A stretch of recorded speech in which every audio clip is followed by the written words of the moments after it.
चुनाव पास आने वाले थे।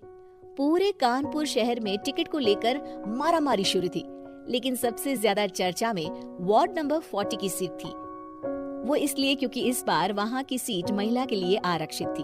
अब सवाल ये था कि चुनाव लड़ेगा कौन। इससे पहले ठाकुर साहब वहां से पार्षद थे और इस बार उन्होंने अपनी पत्नी सीमा ठाकुर को टिकट दिलवाई और ठाकुर साहब की शान के कारण सीमा जी ने 20,000 वोटों से चुनाव जीत लिया।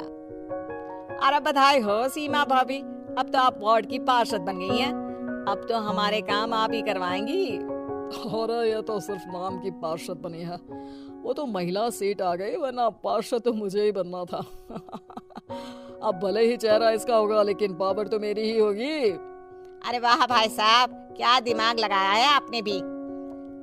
आइए आप लोग, खाना लगा दिया है सबके लिए। सीमा जी पार्षद बन चुकी थी, फिर भी उनकी एक ना चलती। सारे काम ठाकुर साहब खुद ही संभाल लेते और जहाँ जरूरत पड़ती वहाँ सीमा जी का अंगूठा लगवा लेते। सीमा जी ज्यादा पढ़ी लिखी भी नहीं थी। एक दिन ठाकुर साहब और सीमा एक प्रोग्राम में जाते हैं। अरे ठाकुर साहब आप आ गए। ओहो, पार्षद मैडम भी आ गई है। स्वागत है आप दोनों का। लगता है हमारे पार्षद फंड का सही इस्तेमाल हो रहा है। चलिए अब उद्घाटन करते हैं। ये लीजिए ठाकुर साहब कैची, आप ही सबसे पहले प्रवेश कीजिए।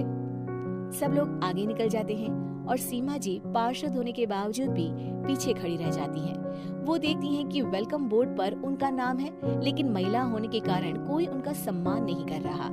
अगले दिन एक आदमी उनके घर आता है। अरे ठाकुर साहब नमस्कार।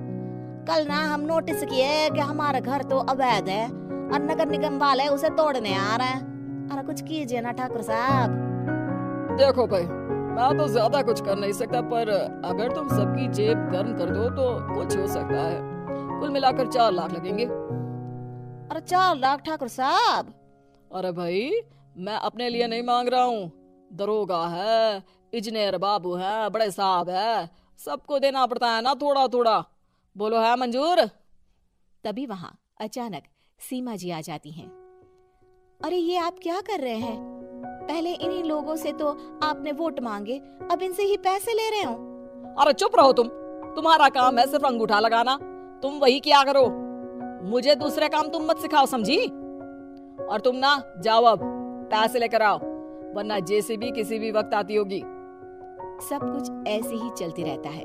एक दिन सीमा जी और ठाकुर साहब को एक लोकल मीटिंग में बुलाया जाता है। वहाँ पर कई और अधिकारी लोग भी मौजूद रहते हैं।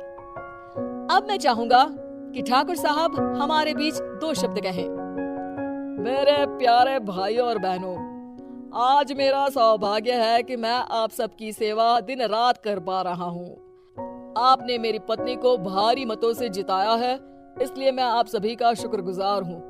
मैं आप सबसे वादा करता हूँ कि हमेशा की तरह हमारे वार्ड में किसी को कोई तकलीफ नहीं आने दूंगा। सभी लोग तालियां बजाने लगते हैं। अब मैं माननीय पार्षद मैडम को स्टेज पे बुलाना चाहूंगा। अपने नाम को बुलाया सुनकर सीमा जी एकदम चौंक जाती है। उन्हें बिल्कुल उम्मीद नहीं थी कि इतनी बड़ी जगह उन्हें मंच पर बुलाया जाएगा। जैसे तैसे वो मंच पर चढ़ती है। ऊपर जाते ही सीमा जी को सारी पुरानी बातें याद आ जाती हैं कि किस तरह उनके पति उन्हें कभी भी आगे बढ़ने नहीं देते और उनके नाम से गलत काम करते हैं। वो बोलने लगती है, मैं आपके वार्ड की पार्षद सीमा हूँ। आप में से बहुत कम लोग ही मुझे जानते होंगे, क्योंकि इससे पहले मुझे कभी ऐसा मौका ही नहीं मिला। सारे मौके मेरे पार्षद पति यानी आपके ठाकुर साहब ही लेते रहे, लेकिन आज ये मौका मुझे मिला है तो मैं इसे ऐसे ही नहीं जाने दूंगी। मैं आपको ये बताना चाहती हूँ कि आपके ठाकुर साहब मेरे नाम की आड़ में गैर कानूनी काम करते हैं, जिस पर अंगूठों के निशान मेरे होते थे। इसीलिए मैं अपनी गलती मानती हूँ और आज अपने पद से इस्तीफा देती हूँ, ताकि आगे से कोई गलत काम ना हो पाए।